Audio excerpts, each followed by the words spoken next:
zodiac wise would be very compatible. However, according to the traditional zodiac, we are not. All about the same. And that's what we're looking for. Like any good meatloaf, you want everything to be in there and dispersed evenly. So I'm just gonna get the edge moist here. I'm gonna take a scoop of the filling. I mean, they dry out once you open the package. Yes. Yes, and that's part of why they're kept frozen, is to keep that safe. So is that and about a see, teaspoon? it's about a teaspoon. See how quick this scoop makes this just really convenient. And you've got your perfect portion. You've gone around your edges once again like this.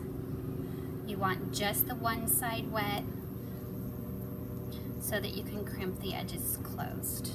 And it goes very quickly like this. Does anyone want to try to do one today? Come on over. So Stephanie's putting her Chinese dumplings on her steaming rack. On her bamboo steaming rack. Sniff and pass.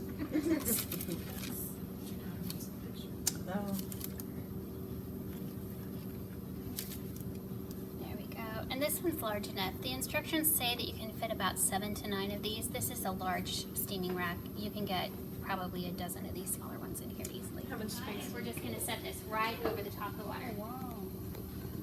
This acts as a hat that holds that in. So you'll notice there's not a lot of steam coming off, even though that's a roiling boil, because this holds that in there.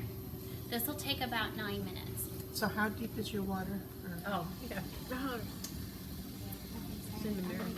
And so you could thaw them easily in the bamboo steamer like this. And then you can add your vegetables and the other items you want to steam with it. At the same time. That's so cool.